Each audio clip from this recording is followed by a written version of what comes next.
welcome to Simpler Bible, a daily journey to biblical understanding.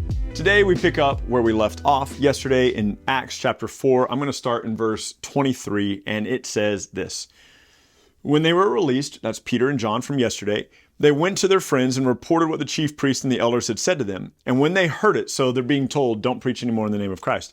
When they heard it, they lifted their voices together to God and said, Sovereign Lord, who made the heavens and the earth and the sea and everything in them, who through the mouth of our father David, your servant, said by the Holy Spirit, there it is again, David speaking by the Holy Spirit, why did the Gentiles rage and the peoples plot in vain? The kings of the earth set themselves and the rulers were gathered together against the Lord and against his anointed.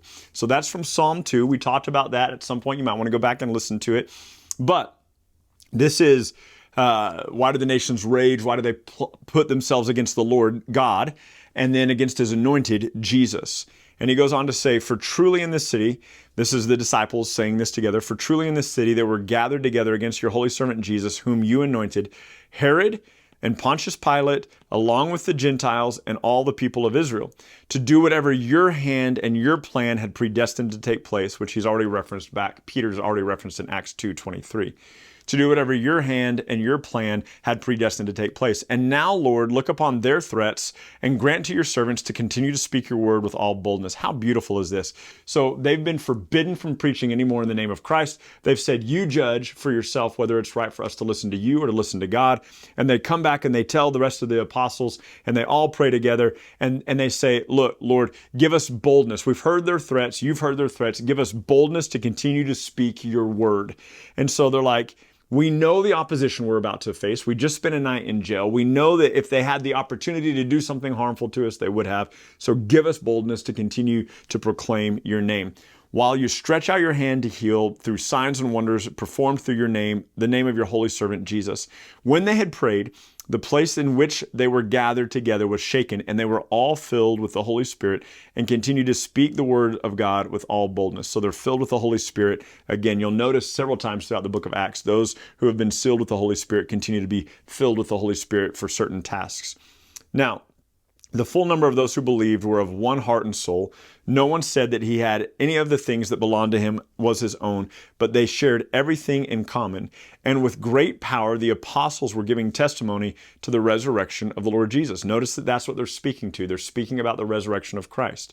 And great grace was upon them all. There was not a needy person among them. That's a beautiful statement. There was not a needy person among them, for as many as were owners of lands or of houses sold them and brought the proceeds of what was sold and laid it at the apostles' feet, and it was distributed to each as any had need. Thus, Joseph, also called by the apostles Barnabas, which means son of encouragement, a Levite, a native of Cyprus, so he's a Levite of the tribe of Levi, sold a field that belonged to him and brought the money and laid it at the apostles' feet. Keep rolling into chapter 5. But a man named Ananias, and with his wife Sapphira, sold a piece of property, and with his wife's full knowledge, he kept back for himself some of the proceeds and brought only a part of it and laid it at the apostles' feet. Peter said, Ananias, why has Satan filled your heart to lie to the Holy Spirit, to keep back for yourself part of the proceeds of the land? While it remained unsold, did it not remain your own? And after it was sold, was it not at your disposal? Why is it that you have contrived this deed in your heart? You have not lied to men, but to God. So here's the key thing. Peter says to Ananias, he goes, it was your land before it was sold.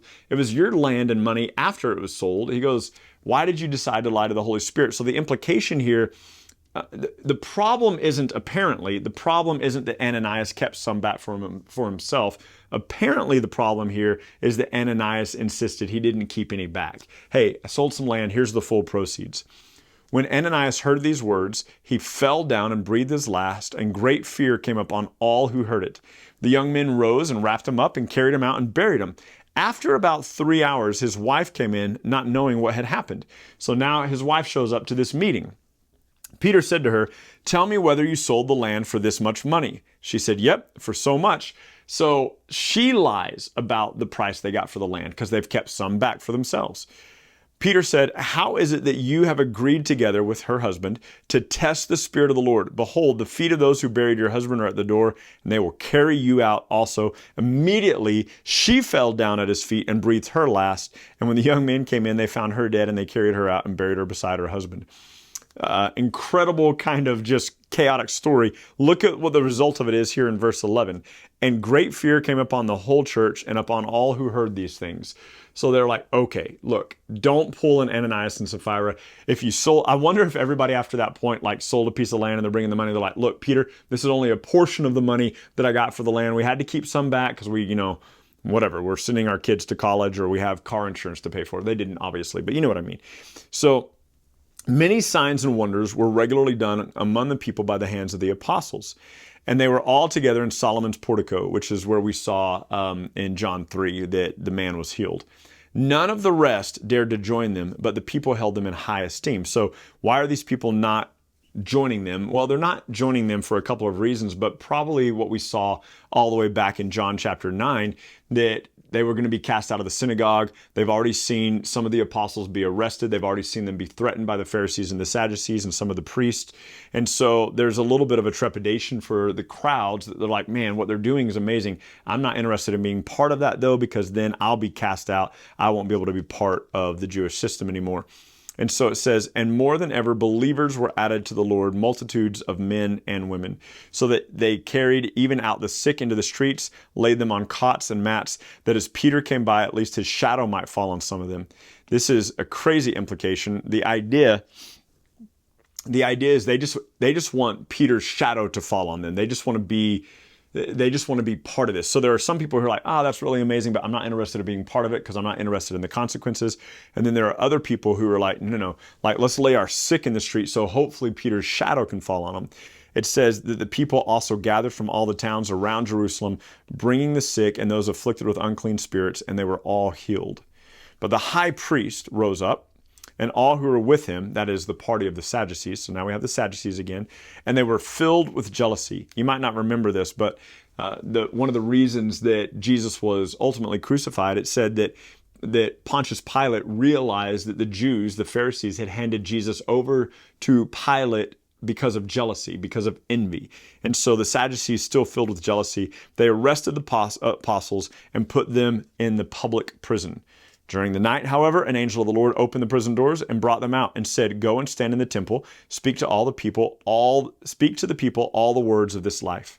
When they heard this, they entered into the temple at daybreak and began to teach. So they get arrested, the angel comes and lets them out. They go back into the temple and they begin to preach. Now when the high priest came and those who were with him, they called together the council and the senate of the people in Israel and sent to the prison to have them brought out. But when the officers came, they did not find them in the prison, so they returned and reported, we found the prison doors securely locked and the guards standing at the doors, but when we opened them, we found no one inside. So this is a really cool miracle that we're not given a lot of details on. Peter, later, we're going to see an angel leads him out of the doors. But in this case, we're not really given the insight. So the guards are still there. The door's still locked. The guards are unaware that the people who were in the prison cell are gone. The door's not flung open or anything. And they go and they unlock it, expecting to bring them before the council to render judgment on them. And no one's in there. And the guards are still standing at the door. And so cool little miracle of God to rescue his people from a closed and locked jail cell without any awareness of the guards there. Now, when the captain of the temple and the chief priest heard these words, they were greatly perplexed about them, wondering what this could come to. And someone came and told them, look, the men who you put in prison, they're standing out in the temple. They're teaching all the people. Then the captain with the officers went and brought them, but not by force, for they were afraid of being stoned by the people. So the people were hanging on the words of the apostles. And so they go and they're like, hey, come here, we need to talk to you. But they don't want to do it by force because they don't want to be put to death by the people who are enthralled with the teaching of Peter and John and the rest of the apostles. When they had brought them in, they set them before the council, and the high priest questioned them, saying, we strictly charged you not to teach in his name, yet here you have filled Jerusalem with your teaching, and you intend, listen to this, and you intend to bring this man's blood upon us? They're like, you're teaching everywhere in the name of this man. We told you not to do that. And you're trying to make us guilty of his blood, because so far, every recorded sermon of Peter, what has he said? You crucified this man. You killed this man. You handed this man over to lawless men to do with as they saw fit. You did this. You put him to death. And so they're like, you're trying to make us guilty of this man's blood. And Peter's like, darn right. You're the ones that killed him. But Peter and the apostles answered, "We must obey God rather than men. The God of our fathers raised Jesus," so there it is again, "whom you killed by hanging him on a tree." So he outs them again. He throws them under the bus again. "God exalted him at his right hand as leader and savior to give repentance." There's repentance again, speaking about salvation. "Repentance to Israel and forgiveness of sins. And we are witnesses to these things, and so is the Holy Spirit, whom God has given to those who obey him." When they heard this, they were enraged and wanted to kill them. But a Pharisee in the council named Gamaliel, a teacher of the law held in honor by all the people, stood up and gave order to put the men outside for a little while, like what we saw yesterday. And they said to them, "Men of Israel," so he's talking to the council now, "Men of Israel, be careful what you are about to do with these men. For before these days, Thaddeus, or Theudas, I don't know how you say that, rose up claiming to be somebody. And a number of men, about 400, joined him. He was killed, and all who followed him were dispersed, and they came to nothing." So he says, we had a guy who did this before. Once he was dead, it came to nothing. Don't worry about it. "After him, Judas the Galilean rose up in the days of the census and drew away some of the people after him. He too perished, and all who followed him were scattered." Right? So his argument that he's making is they believe we killed Christ. This is going to come to nothing. It'll be fine. He goes, "In the present case, I tell you, keep away from these men, leave them alone. For if this plan or if this undertaking is of men, it will fail. It'll do what these other two guys have done. Their leaders were put to death and the followers abandoned the teaching." He goes, "So let it run its course. It'll be fine. But if this thing is from God," he says, "you will not be able to overthrow them. You might even be found to be opposing God." So here's what he says. He goes, you have two options. Either this is from man or this is from God. If it's of men, leave the guys alone. It'll fizzle out like it has with these other two guys, Thaddeus or Theudas or whatever his name is, and Judas. Those two guys, when they died, their followers ended up being dispersed. It was no big deal. Let this run its course. If it's not of men and it's of God, we couldn't stop it if we tried. And then we'll be found trying to oppose God. We're trying to stop God. And he goes, so let it run its course, let it play out. If it fizzles out, it's of men. If it doesn't fizzle out, it's of God. And we won't be the kind of people that would be sought or found to be opposing God. So they took his advice. And listen to this. "And when they had called in the apostles, they beat them and charged them not to speak in the name of Jesus, and they let them go." So this time, last time they said, "Don't speak in the name of Jesus." This time they beat them and say, "Don't speak in the name of Jesus." That's the whole thing. "Then they left the presence of the council," listen to this, "rejoicing that they were counted worthy to suffer dishonor for the name." I want you to think about this for a moment. I want you to think about the idea here that we could be counted worthy of suffering for the name of Jesus. 1 Peter 4:16 says, if you suffer as a murderer and you endure it, what does that matter? Like, what does that count? But if you suffer as a Christian and you do that well, he says there is a reward in that. There's a blessing in that.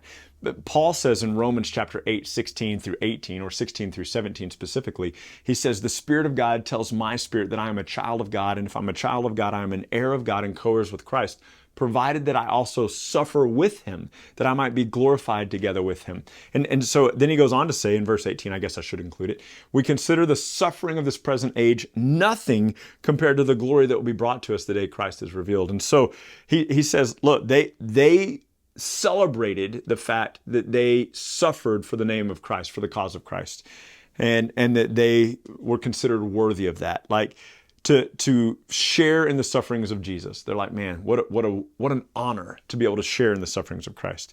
"And every day in the temple and from house to house, they did not cease teaching and preaching Jesus as the Christ." So they beat him, say, "Don't preach in his name anymore." They leave celebrating that they had been beaten and had joined in the suffering of Christ. And then what do? Every day in the temple and from house to house, they keep proclaiming Jesus because they must serve God rather than men. And I love this boldness. I love this passion. I love this desire that the people have to make much of Christ. So tomorrow's going to be a short one. Join me in Acts 6. Read it, and I will see you next time. Have a good day. Thank you so much for journeying with us today at Simpler Bible through another section of Scripture where we come to know and understand God a little bit better. Look, if you're brand new to Simpler Bible, we have all sorts of resources available for you. Go to our website, simplerbible.com, and there you can find these videos, you can find our podcast, you can find links to our social media, and you can even find a blog post with additional scriptures if you want to go into a little bit more study than we had time to cover in this podcast and video today. We hope that this tool will be exactly that for you, a tool. Not something that replaces your daily walk with God, but something that enhances your daily walk with God and helps you to know and enjoy Him more. Thank you so much for being part of this, and we'll see you again tomorrow.